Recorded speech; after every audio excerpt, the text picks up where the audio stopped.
এই যে দিদি বাবু ঘুম থেকে উঠেছে। Good morning, good morning Mahi. এই যে বঙ্কু বঙ্কু, বঙ্কু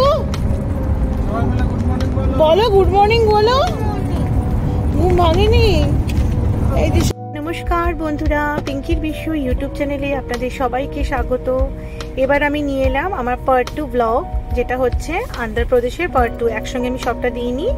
এটা হচ্ছে ভাইজ্যাগে আমরা একটা রাস্তার কাছে একটা জায়গায় স্টে করেছিলাম কিছুক্ষণের জন্য আমার গ্রুভিকে খাওয়ানোর জন্য। গ্রুভি সাধারণত সকালে দুধ খায় ওর ডগ ফুড দিয়ে, আর কিছু ওষুধ থাকে সেগুলো মিশিয়ে ওকে খেতে দিলাম। এই দেখুন কি খিদে পেয়েছিল, চটপট চটপট করছিল খাওয়ার জন্য। এরপরে আমাদের ব্রেকফাস্ট চলে এলো। অর্ডার করেছিলাম ইডলি প্লেট, ইডলি দুটো ছিল, আর ছিল হচ্ছে মেদু বড়া, খুব সুন্দর ছিল মেদু বড়াটা, চাটনি আর একটা আলুর সবজি। এত ঝাল না, মানে আপনাকে বলে বোঝাতে পারবো না। জাস্ট গরম যেমনি ছিল ওরা মানে ইনস্ট্যান্ট বানিয়ে দিচ্ছে, আর তেমনি ঝাল। তবে খিদের মুখে বেশ আমরা মানে আর নিমেষের মধ্যে প্লেট শেষ করে ফেলেছি।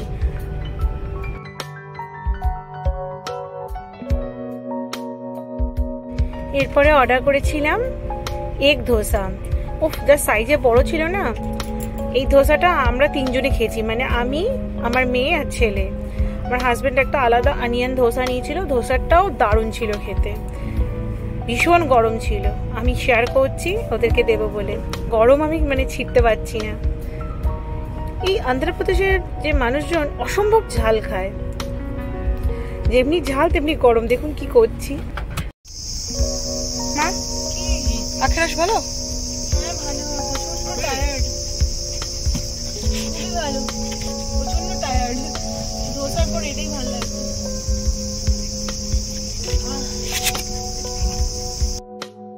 তারপরে আমরা ভাইজ্যাগ ক্রস করে এখন ওড়িশাতে ঢুকে গেছি।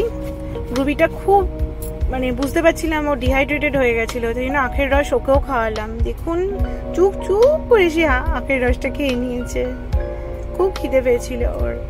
হয়ে গেছে, ও খাক আখের রস খাক। যে হাতটা সরাও। তাহলে বন্ধুরা, আমার এই মিনি ব্লগটা এখানেই শেষ করছি। এবারে যাব হচ্ছে ওড়িশার ব্লগ নিয়ে পরের ব্লগে। সবাই ভালো থাকবেন, সুস্থ থাকবেন। যদি আমার চ্যানেলটা ভালো লাগে একটা লাইক, শেয়ার, সাবস্ক্রাইব করে দেবেন। এখনকার মতন চলুন, টাটা।